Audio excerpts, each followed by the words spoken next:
everybody, it's Sarah, and I thought it's time again that I upload a review. And so I have my promised review of the Farseer trilogy by Robin Hobb.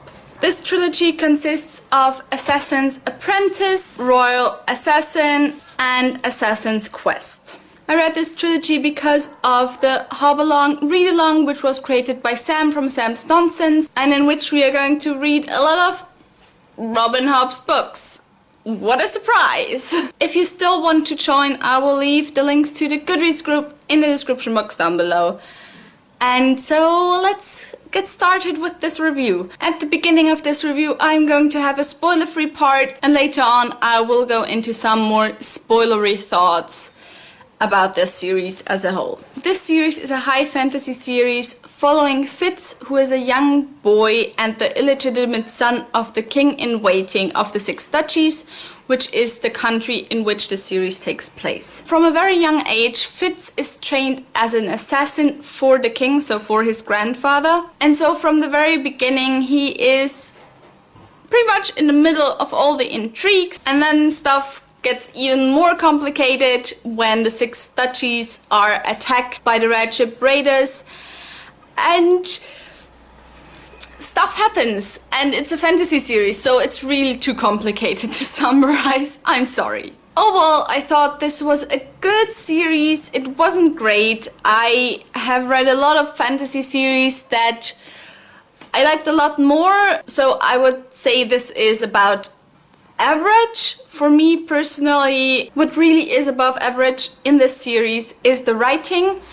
I really love Robin Hobb's writing. It's a first-person narration, and usually I don't really like that, especially in high fantasy books, because I feel like it kind of gets a bit boring after some time, but that just wasn't the case here. However, I do feel that the plot sometimes gets a little bit repetitive, which again makes the books a bit long at some points, especially the last book. I have to say I probably like the first book the most, and it's also the shortest by far, like 200 pages or something like that. What also makes these books kind of repetitive, especially if you look at them as a series, are the beginnings of the books. Robin Hobb always takes a really long time until she gets the story started, and I kind of feel like that's not necessary anymore after the first book. I understand why you have to do that in the first book, especially with high fantasy series, because there always is a lot of world building, a lot of character building, and everything just has to be introduced yet. So I usually don't care with high fantasy series if the whole first book is only setup. But if that's the case in the second and the third book, and you already had all this world building, and yet it still takes 200 pages until the plot gets started in each book, it kind of gets a little bit long. Also, I wasn't a massive fan of the ending of this series, and if I'm honest, if I didn't participate in the Hobb-A-Long read-along, I probably wouldn't pick up the next series right away. I probably wouldn't even have read the whole trilogy back to back. So generally I wasn't too much of a fan of the plot development, but I really loved the characters. I thought the characters were really three-dimensional, well developed, even the bad guys. In the first two books, or first 2.5 books, I thought the bad guy was really generic, but at the end of the third book there are some revelations that make you notice actually the bad guy isn't that generic, and that he has some different motives than you thought at the beginning, which I thought was really nice. But I still have to say that there were one or two characters who I felt weren't that well developed and were just there to like pose some opposition or some hurdles for the main character to overcome. What I didn't like was, in the first two books, the endings were phenomenal. I loved the endings. They were such page turners, and they like just completely changed my opinions of the books both times. The second book actually was a 2-star book for me, but that ending was 4 stars, so I gave it a 3-star rating on Goodreads. But the ending of Assassin's Quest really wasn't that great, and I was kind of disappointed by that because, as I said, the first 2 endings really were phenomenal. There were some social issues that were talked about in this book or hinted at in this book that you can find in our world as well, but for me, what I usually have when I read fantasy books and stuff, I can never concentrate on more than one thing at once. So when I read a fantasy series like this, I never notice the social critiques or something unless they smack me in the face. And that wasn't the case with this, so I would probably have to reread the series to really learn to appreciate that part of the trilogy. But if you like that stuff in your fantasy books, definitely go and check those books out. If you have this edition of the books, do not read the back, because I have the third and the first book in this edition, and both times it mentions something that only happens like 200, 300 pages into the book, and so I really think that that shouldn't be mentioned on there. I think that on the back there shouldn't be mentioned anything that doesn't happen in the first 50, maybe 100 pages. But yeah, just beware. I would recommend this series if you are a hardcore fantasy fan. If you are not that much into high fantasy, I probably wouldn't recommend this series because I did find it kind of hard to get through at points. So it's not an easy series to read. That was it for the spoiler-free part of this video. If you have not read the series, please don't continue watching, otherwise you'll spoil yourself. And so go and read the series if you're interested and then come back later maybe. So bye all spoiler-free people. Alright, so is everybody gone who doesn't want to be spoiled? Good. Let me start from the back. I did not enjoy the ending. I thought it was really anticlimactic.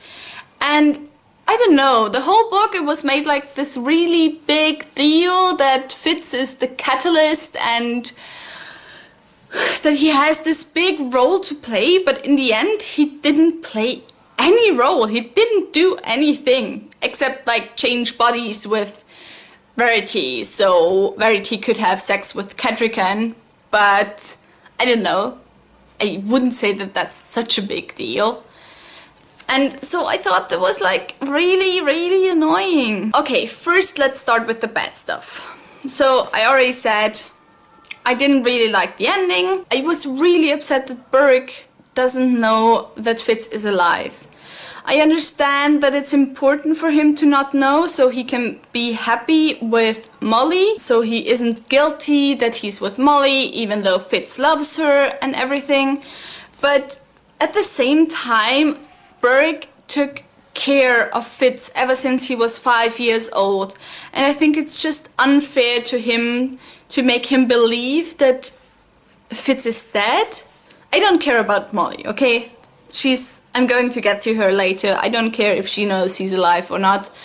But I still feel like Burke deserves a little bit more. Also, I kind of felt like the beginning of the second book and the beginning of the third book were almost exactly the same. I get that Fitz would be not whole after what happened to him at the end of the second book, but then I just make him a little bit less whiny at the beginning of the second book. I kind of have a love-hate relationship with Fitz. At some points I was really rooting for him and I was like, yeah, go Fitz and show them what you're made of, and at other points I was just smacking my face and thinking, why? Why are you doing that? Which was mostly in the second book and a little bit in the third book. I am also not really a fan of that whole revenge plotline. I am never a fan of that in books. I think it makes characters really unsympathetic and I can't really feel with them, I can't connect to them. So I know that it's a popular storyline, but I'm just not really on board with that. And it's the same with this, again, finding your footing after something horrible happened to you. This, I call it self-loathing hero trope. I'm also not a fan of that in fantasy books. So I guess it could have been well done, but I'm just not a fan of that in general in books. So I didn't really like it, and the beginnings of both the second and the third book really dragged for me because of that. I honestly can't pinpoint what I have against her, but I think Molly made my most hated characters of that I hate for no reason list of all time. And she's probably in the top 5 or something. I really don't like her. I liked her in the first book. I thought in the first book she was like really cool and really three-dimensional, and when the second book started it felt like she's just there so there could be this whole drama around her and their unrequited love, which I have to say didn't feel real to me. From the first book on it didn't feel like love to me, what was between them, but just a kind of infatuation. That Fitz would go to such lengths for her and that she just didn't understand why he couldn't be with her. It's probably easier said than done, but if she notices that his first loyalty is to the king and that he isn't what she needs for herself, then she should just leave and not make him feel bad for everything. And I don't know, just so annoying. And it got even more annoying in the third book when she was pregnant, which by the way was spoiled to me in the back. So then when she was pregnant and Fitz was like always changing between, oh my god, she's going to hate me because I have the wit and da da da da da da, and in the next moment he talks himself into, no, she's going to accept me if I just go to her and explain everything to her. I just was always in a bad mood when Molly was mentioned. But at the same time, I'm happy that she and Beric are happy together, but not because of her, but because of Beric, and because he deserves happiness and a family, because he just always gave his whole life for everybody else and never took care of himself. And honestly, he's one of my favorite characters in this series, probably my favorite character. He didn't always make the right decisions. I think, for example, the way he was with Fitz and the wit wasn't always ideal. I'm just hoping that he makes an appearance in some of Robin Hobb's other books. Something else that really bothered me was Jade. In the third book, at the beginning, when Fitz kind of confronts Beric and Jade and tells them that he never had a life of his own, and Jade tells him, yeah, like the whole second book you had a life of your own and you always made your own decisions, and so now I'm not going to tell you anything anymore because then you make stupid decisions on your own again. And I was just like, wait, Jade, when did you ever tell Fitz what's going on? I mean, wasn't Jade the one who always told Fitz that he didn't need to know everything because he's just the king's assassin, and the king's assassin just has to do as he's ordered? So I don't know. I kind of like Jade and I kind of don't like him. I'm torn about him, honestly. I think that is it for the negative things that I have to say. Now to the positive things. Off the top of my head, the thing that I remember mostly that I loved is how women are treated pretty much equally in this book to men. Like, for example, when Fitz first is sent to Hodd, and I was really surprised that she's a woman, because normally in fantasy books, obviously all the soldiers are men. But it's really not made a big deal here that there's men and women that are soldiers. And I think a lot of the times the soldiers that aren't named, that aren't like killed or something, are women. And I thought that was really great.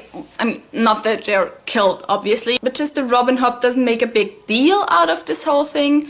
because I feel like you either get like the traditional medieval fantasy book with medieval society and everything, or you get a society where women are more powerful than men or have the same status as men, but then the author always makes a big deal out of it.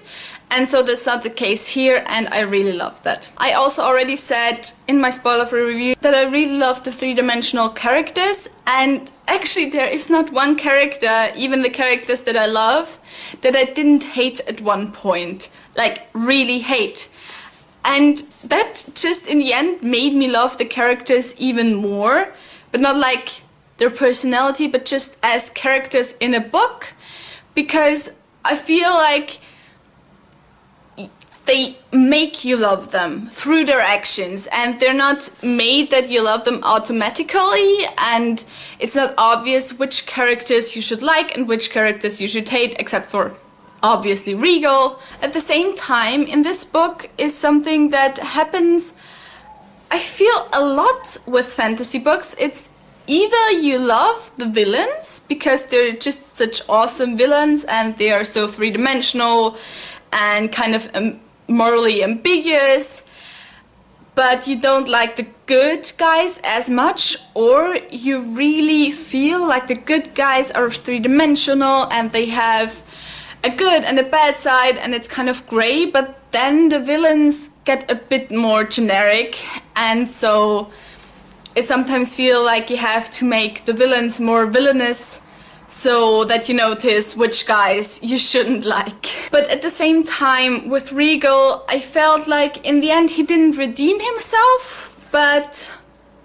it was kind of understandable why he did what he did. I really liked Will. I thought Will was awesome, kind of. I don't know, he didn't appear that much, but I really liked him. Also, something that's always a plus for me, there's a wolf friend. I mean, I don't know, have I mentioned it before on my channel, that wolves are like my spirit animal? There are no animals that I love more than wolves. Wolves are just everything for me. I like the Red Ship Raiders. Something negative. I know I said that all the negative stuff was at the beginning, but one more negative thing. In the first book it was this huge mystery. Why do the Red Ship Raiders know where to strike and when to strike and everything, even though the coast and the tides and the soldiers are all over the place? And I feel like that mystery wasn't solved. I mean, I thought that it was Regal who told them, so that he could then grab the crown or something, that it was part of his scheme, but that wasn't the case. So, I don't know. The part that I liked about the ending was the cycle isn't over yet. Now the Out Islanders were forged again, so probably in a few hundred years the cycle is going to start over again. And I thought there was like a really nice touch to the ending. Also, something that always happened to me, like because I'm Austrian, I sometimes read names in German. I never read Out Islanders, I always read Autislanders for some reason. I was like, what is Autislanders? Oh, Out Islanders, now I get it. I think that was just about it that I wanted to say about the series. I did enjoy it. It wasn't my favorite of all time, not by far, but I want to continue with Robin Hobb's other books. And anyways, this is not supposed to be her best work anyway, so if it only gets better, then good for me, right? So that was it for this review. If you have read the series, please comment down below and tell me your thoughts. If you liked the video, please subscribe. All the links to my social media are in the description box down below, so you can go and follow me or friend me or I don't know, whatever else you can do on social media. And I hope I'll see you soon. Kiss kiss!